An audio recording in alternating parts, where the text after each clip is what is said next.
Well, welcome to today's webinar. We're going to talk about basically converting your revenue targets into cash and how we go about that.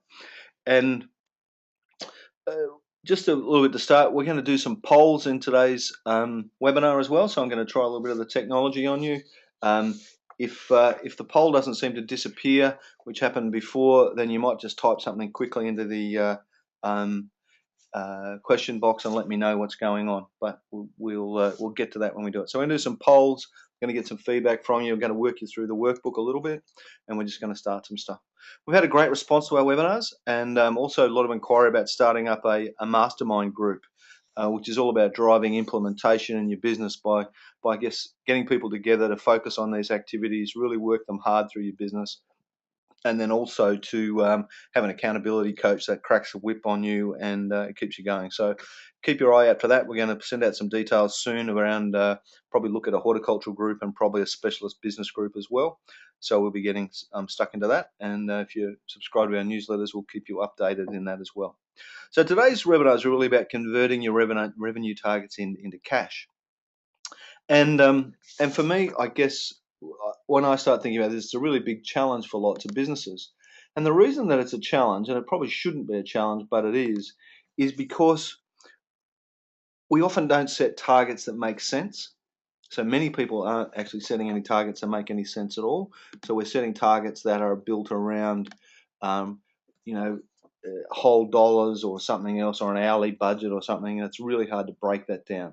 So the big challenges in this whole area are setting targets that make sense, breaking them down to meaningful chunks, and then working out a plan for what you're going to do about them and how you're going to move on and get to them. So we're going to talk you through. I'm going to take you through a bit of a process that's around building an income matrix and some other elements. But first up, let's just do a little bit of a poll here. So if you would just have a look at that for me, and type in there, how often do you, I guess, set or monitor your revenue targets in your business?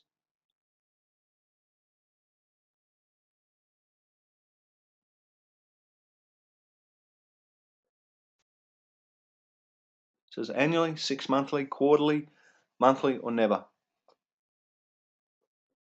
Lots of businesses I work with have been never. All right, just another few seconds. So if you can work out how to do it, just click on the one that works for you. Okay. All right, so I'll just close that poll there now, and you should have the results should pop up.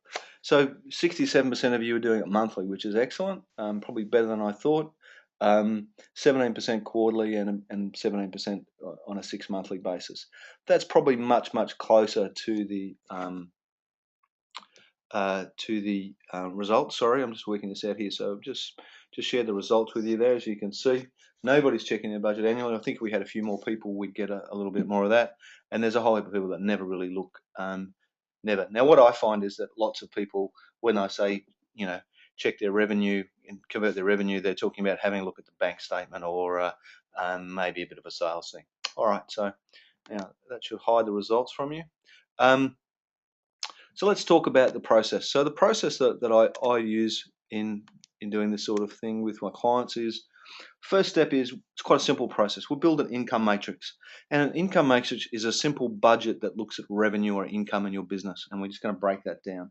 The second step is about mechanisms for monitoring progress and planning out and taking actions. And that's what we call a sales pipeline. And I know some of you have a sales pipeline. Others of you, it'd be a bit of new territory for you.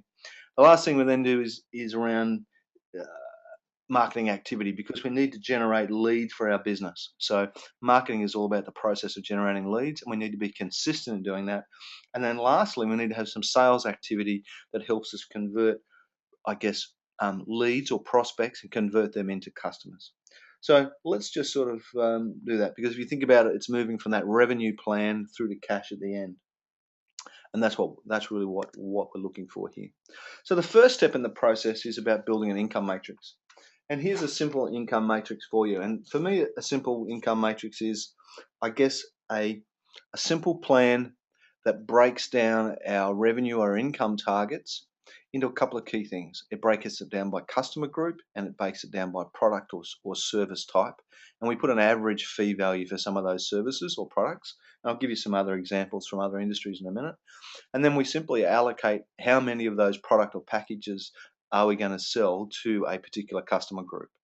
So it's quite a simple budget.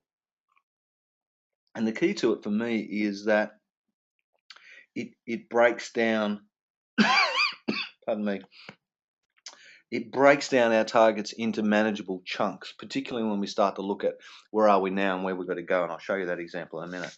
But just building this sort of, I guess, revenue target, there are 4 things that we need to do. And these are in your workbook, you know. So we need to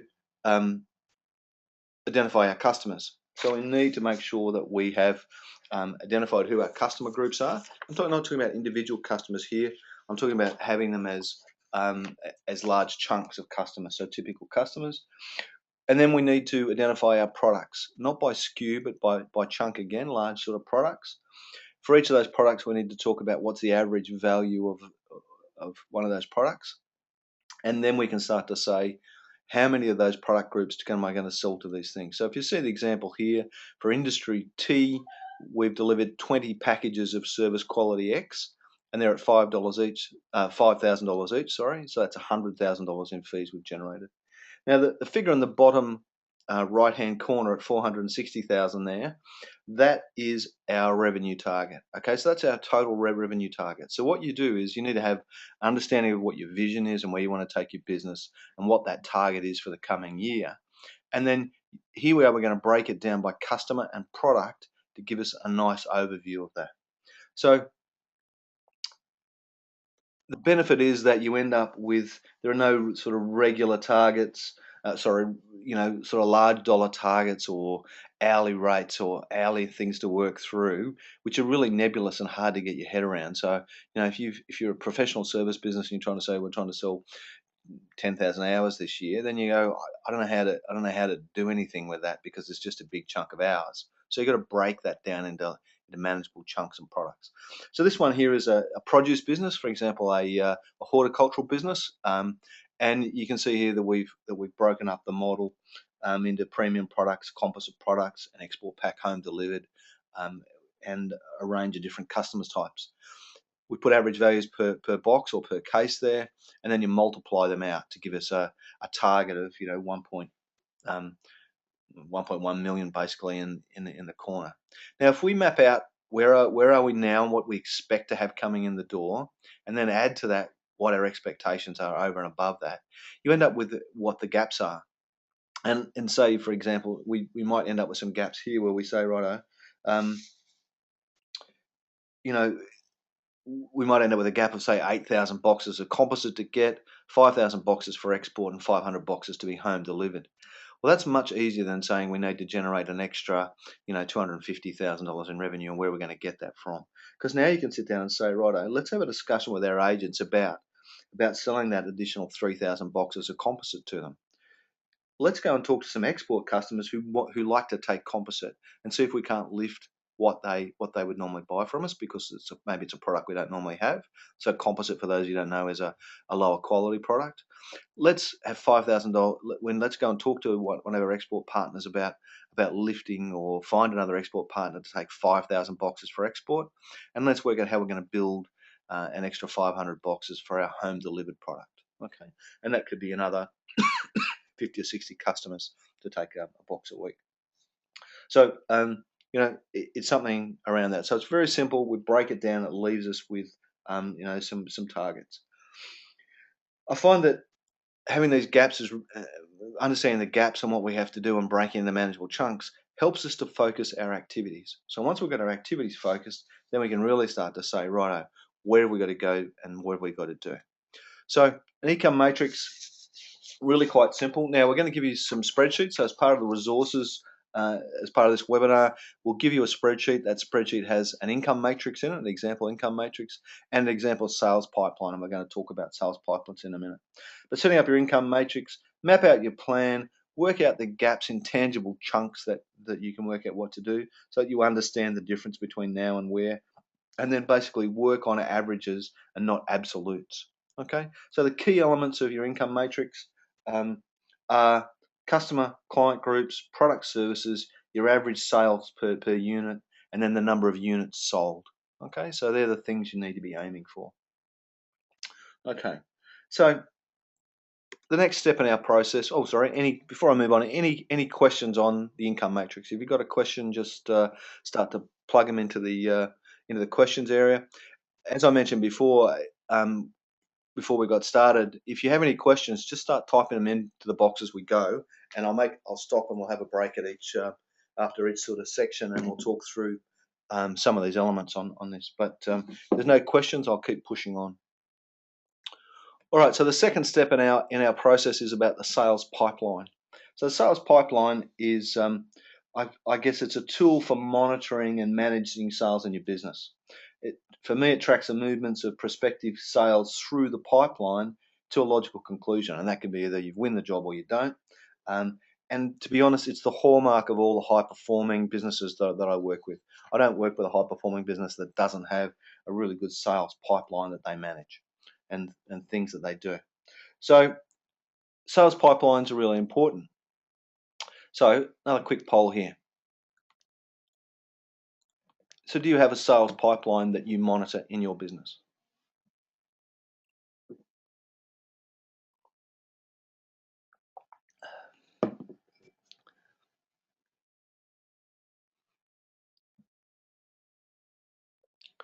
Okay, great response there. So I'll just close that off. I think everybody's voted.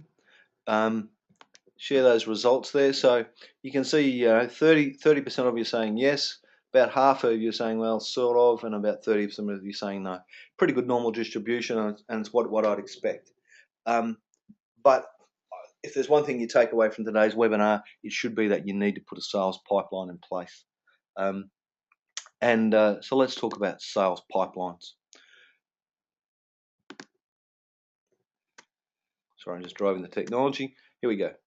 So building a sales pipeline, a couple of steps, and I'll take you through them step by step. But first thing, you got to map out your sales process. So a big chunk process, we need to map that out. We need to build the pipeline at each stage of that process. We're going to add probabilities of potential sales to add some realism. And then we're going to monitor the pipeline and use it to drive activity, marketing and sales. So really there's those four simple steps. Let's go through each of them. First thing we need to do is map out a sales process. And I'm not talking about a really detailed sales process. This is I call the big rock sales process. So the big chunks that are in your sales process. And I've just put two examples here. So the top one is a typical professional services firm, say a consulting business, where you've got ideas. So ideas are often, say in my business, are clients that I'd like to work with that don't know I exist or haven't had a discussion with. So there might be a target or somebody that I've worked with or I know of, and I'm thinking, yeah, I'd like to work with them. And so I'll put them in the bright-eyed ideas thing. Scoping for me is when we're actively having a discussion with somebody and they've said to me, hey, yeah, we'd like to work with you, and we're talking through how that might work and what the process might be. Third step is we're at a proposal phase. So that's where we've agreed with what we're going to do, and I've summarized that agreement into a written document, and I've submitted that to them for final approval. And then the win stages for me is a project or a long-term client comes on board. So, and all the alternative is it's either a project that I win or it's a loss. So it goes into the pipeline in different phases. But that's the basic process that I work through. Now, if we had a different sort of business, say a horticultural business, and then some of the things we might be thinking of are, prospects. So prospects are people that we've either worked with in the past or would like to work with in the future. And we're having discussions with them about things. Negotiations are about when we're talking about a specific order and what the pricing might be and that sort of stuff. And then we normally put through a formal quote to them. Sometimes that's just in the form of a email confirmation or something, but off at that quote phase before they come back, accept our quote and place an order. So now your pipeline could be something different, completely different. And it could run just, from ideas to prospects to quote to order. I mean, it could be a completely different process. So what I'm going to get you to do is think very, very quickly about your pipeline. And so there's space in your workbook on page 3. I'd like you to map out the 3 or 4 key steps in your sales pipeline. Now, the easiest way to do this is start at the end and say, okay, what is my what does my pipeline look like?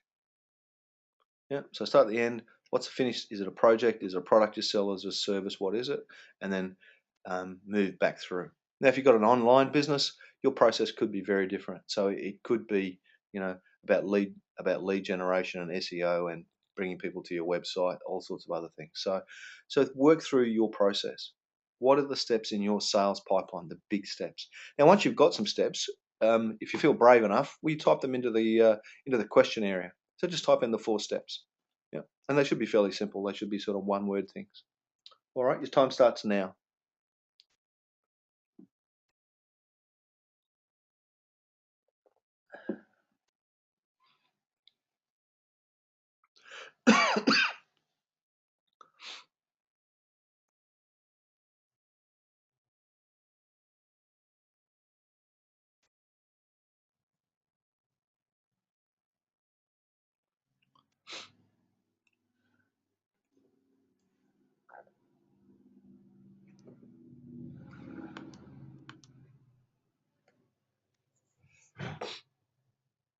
So, Will, is that target, is that your first or your last stage? So, Will said one of the elements of his pipeline is target. At what level is that? Is that the end? Here we go.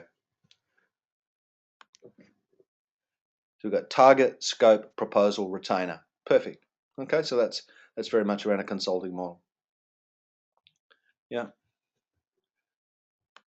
Tim's got a different business to most of us, and Tim's process is development, consultation, proposal, project. Yep. So Nabil's got one: identify target, market, initial call, sales appointment, new client, on retainer. Yahoo. All right, excellent. So you can see that we can do lots of different things with the sales pipeline. It's important that you use that because we're going to have a simple one, only 3 or 4 steps, because we're going to use that to build, I guess, a pipeline for your business. As I said, I'll send you an example of one. But here's an example pipeline here. So this is step 2 and 3, really. So it's about building the pipeline and then adding the probabilities. Now, what I do in mine is map out the stages or the phases of my sales process. You can see them in the left-hand column, from prospects through to order.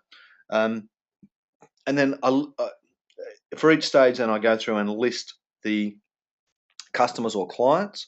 And I actually have another column in there for project, because I might have multiple clients and multiple projects with different projects. We'll put those in. I then put the revenue in, so the expected revenue. So obviously, the closer I am to closing the sale, the more accurate my revenue estimate is. So down the bottom of the pipeline, they're all just round numbers and broad figures and averages. But as I get closer to the top, where we've actually put in a quote or we've done something else, then we should be pretty accurate in what that's going to be. The third step is really important, and this is the thing that I think sets this sort of pipeline model apart from other just lists of things that I've seen, and that is because we put the probability of winning that job. So the ones at the top in the order area, once they've placed the order, they're obviously 100%. All right, so we put those in 100%. But the further we move down the sales pipeline or down our pipeline, the less reliable those probabilities are. So my rules of thumb are at that sort of quote or proposal phase. I never go above 80%, even if it's a long-term client and they've said, yeah, let's just roll over again and let's keep going. I still don't put it at 80% until we actually kick off. And when I'm at that sort of scoping or negotiation phase or whatever, for me the upper limit's about 20%. And we're at that sort of prospects or ideas level, I keep them pretty low, normally below 5%. Because what I don't want to do is skew the model by having really high probabilities a long way away. And I've seen too many sales teams make that mistake of being overconfident and over skewing the pipeline. So what you end up with then is you multiply the probability by your revenue, and you end up with the probability of that revenue. And then I add up those probabilities, and I do them by different stage, and they're cumulative at different stages there. So I add them up to see what the probability, what's really in my pipeline. Okay, so in this model here, we've got down the bottom there, we've got $540,500 in the pipeline. Now that's based on potential revenue of over $1 million. But in reality, not all that $1 million is going to come in. So if my target, and remember we had our income matrix of 1.1 million, if my target is 1.1 million, that's in red down the bottom there in the corner, then I've currently got 540,000 of that roughly in my pipeline. So I'm still $590,000 short. Yep. So we've got to sort of sort that out. So we've now gone from having an income matrix to a pipeline that's starting to make sense. And we can see the gap between what we're really doing and what our target is. So this is really important. Okay, so that's a sales pipeline. And as I mentioned, I'm going to send you an example of that. Now, for those of you that do have a pipeline, I'm going to ask you another little poll here. And what tool do you use to monitor that um, pipeline? Sorry, I went blank there for a second. So it could be a spreadsheet, it could be a CRM. There are some custom built programs and purpose designed pipeline programs out there. And I've seen plenty of people that just use good old fashioned pen and paper or a whiteboard. I know plenty of people who track their pipelines on a whiteboard. Where does it sit for you? All right, and you may not actually have have a I noticed the third of you didn't even have one, so that's okay. All right, just a couple more seconds and then we'll wrap it up. All right, so what we've got there is, and I'll just share the results with you. So you can see 50% of you using a spreadsheet, 33% with a CRM, 17% using pen and paper or whiteboard. So that's all, something similar to that. So that's all good. I find that very few of the CRMs give you the reporting where the probability, they allow you to put probabilities in, but the reporting is all on the revenue column, not the probability of revenue column. And for me, that's a little bit problematic. So, again,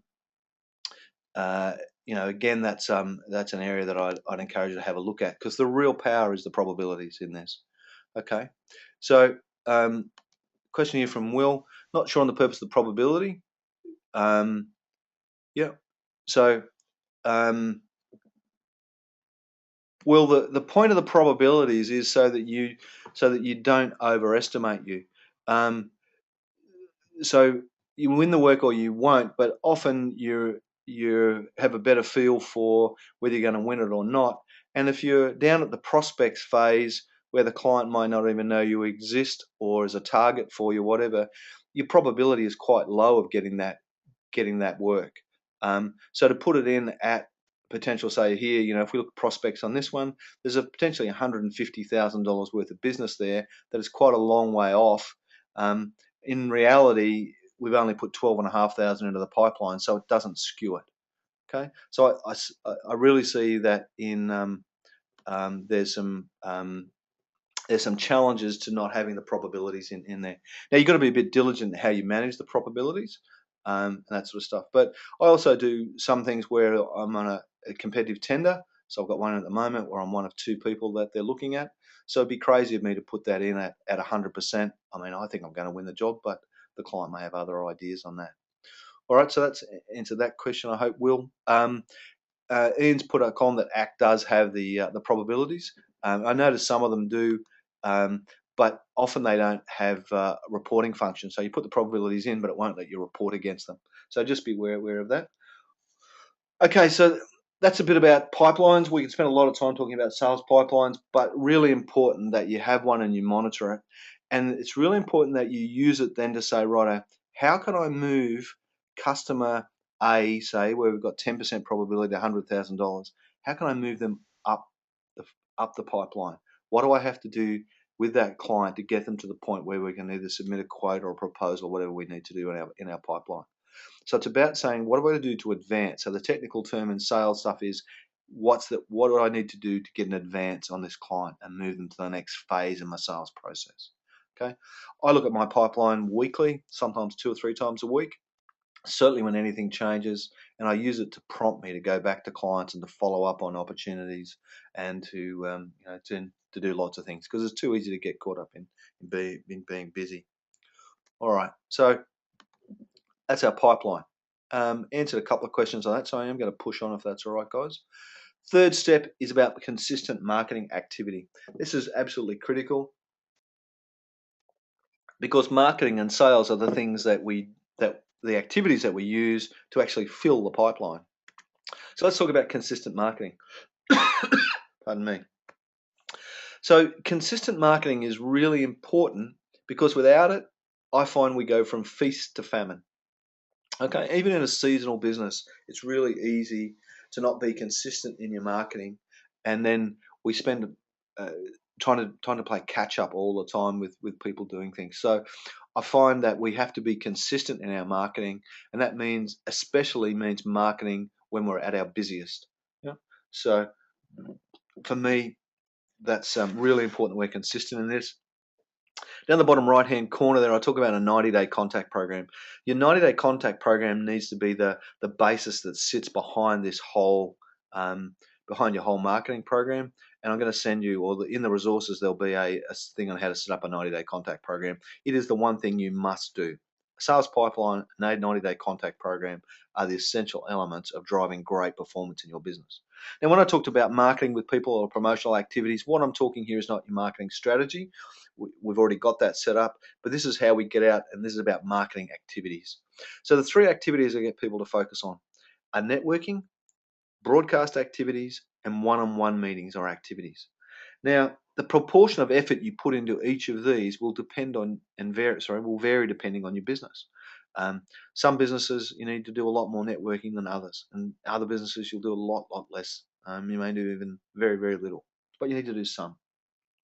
So when I'm talking about networking, I'm talking about going places to talk with potential customers and clients. I'm not talking about going along to the local institute of accountants or networking consultants or whatever it is you happen to be a part of and talking to other people in your industry. I'm talking about going to places where potential clients will hang out and networking with them. So that will be things like industry groups, trade shows, maybe your local chamber, industry conferences, those sorts of things where you can get out and network with people. Okay, so you need to understand networking. It could be BNI for your business, or there are other organisations that do similar things to BNI. I don't mind what it is, but you need to focus on some of those. Broadcast activities. Really important that we look at broadcast activities, and this is what lots of people do. We'll come back to broadcast activities in a minute. Following on you from networking, you often need to do some one-on-one work with people. So that's about follow-up from your networking. It's often about meetings, coffee, lunch, drinks, dinner, those sort of things, about inviting people to events, rugby, charity dinners, those sorts of things. Make sure that you do some of that follow-up and one-on-one meetings with people, because at some point you need to move from networking in a group situation to a one-on-one meeting with people where you can roll your sales process out. Okay, so one-on-one is about qualifying people and getting them to understand that there's a need for your product in their business and working with them on that. The third element I mentioned is broadcast, and this is where we put lots of activity, and lots of businesses actually do lots of stuff here. A couple of key things.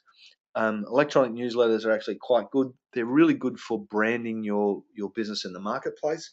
Even if people don't read your newsletters and that sort of stuff, they're a great marketing tool. Just because people pops into people's inboxes, um, they are a proactive thing, so you actually send it out to them. Whereas I find social media is very passive. It relies on people logging into their LinkedIn, Facebook, Twitter account or whatever and watching that sort of stuff. And whereas your email newsletters, those sort of things pop out there. A couple of things you might want to think about is a general newsletter for your wide range of clients off to a mailing list, and client-specific newsletters. So you might have a group or an industry group that you want to work with. Come up with a specific newsletter, specifically a lot, really targeted towards those groups. Okay. Blog articles are really important, and they can form the basis of your newsletter. I'm finding blog articles match with a video. A companion video is a really good way to go. Lots of people are clicking through onto the videos rather than watching that. It could be podcasts. It could be anything else. Webinars, any of these sort of programs. They're all about marketing and building your profile as a thought leader in your industry and letting people know what it is you're on about. Okay, so consistent marketing is absolutely critical. And I was going to ask another poll, but I won't. we'll just keep working on through this sort of stuff.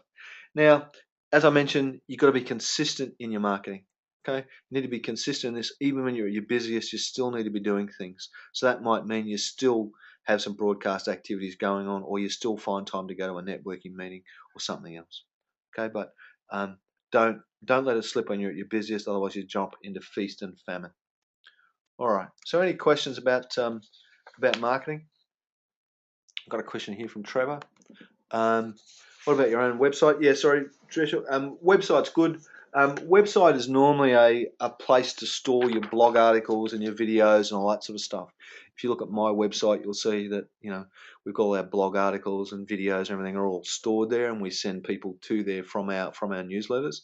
So getting your own website there is really important. And I see a website currently is the price of entry into the market rather than something special you should be doing.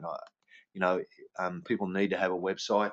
You can build websites quite cheaply and effectively nowadays, and then you can use those. Should mention there are a whole range of other tools. And Tim's company. Tim, you just want to type in the name of a website where people can go to look at your product. Tim's got a great product, and it's basically a product that allows you to use an altered reality image as I guess like a QR code. Sorry, it's augmented reality. Sorry, Tim. So it's about using augmented reality where you take an image and that whole image becomes like a QR code with a great app that allows you to overlay a whole heap of information over the top of that image. It's very clever. If you go to bundyar.com.au, I'll type that into the chat area in just a second. Yeah, so Tim calls it a QR code on steroids. So now these sort of products can really help you to do I guess to get out and to talk to people as part of your broadcast activities. Okay, so broadcast activities really important. I'll just put this into the chat area here. If you want to go and have a look at it, can highly recommend it. Okay, so we've been through, I guess, our 4-step process here, and the last step in our process is really about sales activity. And for me, marketing is all about bringing prospects into your business and getting prospects to join you in your business and do something else. Whereas sales is about converting those prospects into customers. Yeah. So it's really about the process of closing people over. Now, I'm not going to spend a lot of time on it because I think we'll run some future webinars on sales. It's really important that you do spend time in sales. And I'm actually going to do a little simple poll here. I'm just going to ask you, have you done any formal sales training? Yep.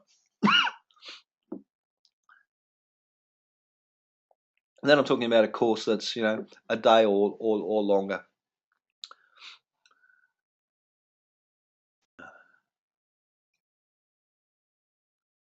The reason I ask this is because I find that sales is absolutely critical to us in our businesses. Many of our clients that we deal with have a long history in sales, and particularly if you're selling into large retailers and that sort of stuff, their guys are absolute specialists at this. And if you look at the results here, 50% of us have done some sales training, and 17% have read a couple of books, and a third of us have done nothing. That's pretty typical in my experience. And when you think about it, a large proportion of our businesses are around sales. So yeah, it's important that you actually, I'd encourage you to get out and do sales training. It's probably the thing you'll get probably the best return on investment on it in your business, and probably any training that you can do. So a couple of really important things with sales. A couple important things with sales are, work to targets and your sales pipeline. So use your sales pipeline as a tool to drive your sales activity. Sorry, I'm going a bit over time here. Build your sales skills. Spin selling is one of the better sales programs around. Buy the spin selling book and read it if you want to, and just get your head around spin selling, but go and do some training on it. Do some training around negotiation. Don't forget, many of your clients negotiate for livings, and it's much easier if you have some good negotiation skills. Develop a sales plan. I'm not talking about a plan, I'm talking about a sales process.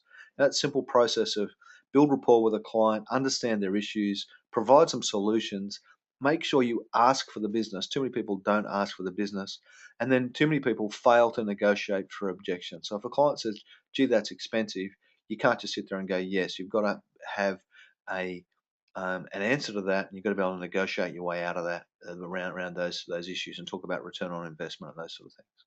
Okay, the more you practice it, the better you will be. So practice, practice, practice, and monitor your sales performance. So if you've developed a sales plan or a sales process, when you've been through a sales event, so you've sat down and had a meeting with a potential client, when you walk back outside and sit in your car, take a minute or two and sit down and just review your performance against your model and say, how did I go?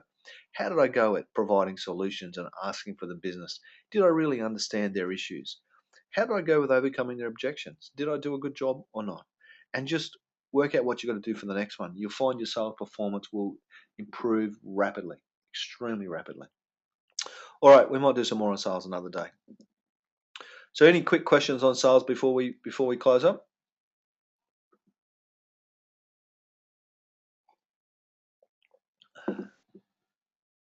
All right. It's a really important issue, and I suggest you do it. So, summary, my process of moving from, I guess, revenue plan to cash is all about building an income matrix. What's that simple set of targets that you can easily break down into actions?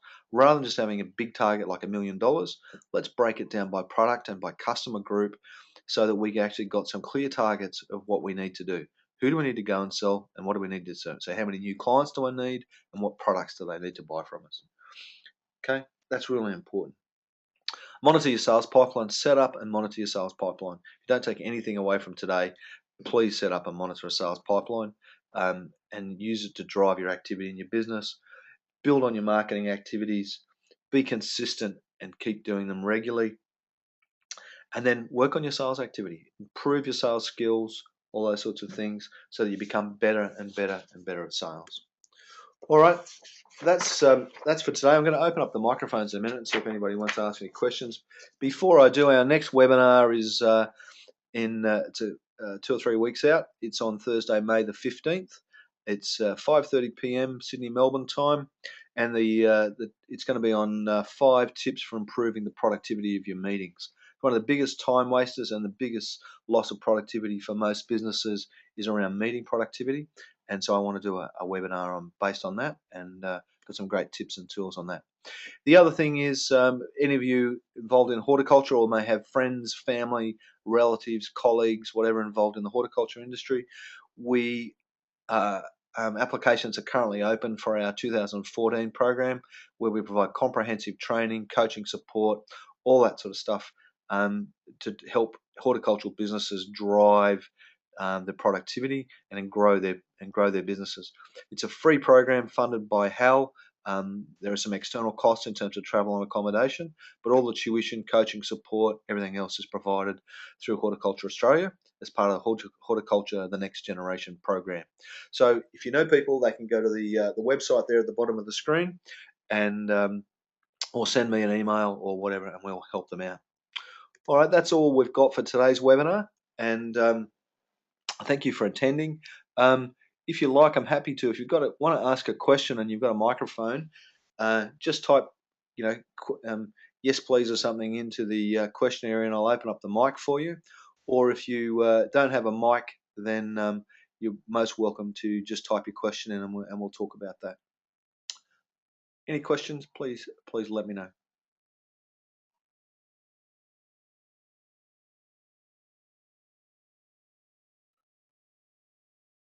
All right. Oh, here we go. Well, guys, thank you very much for today. I'll encourage you to have a great weekend, and look forward to catching up with you on one of our next webinars when we talk more about converting strategy into action. Have a great evening. Talk soon. Bye.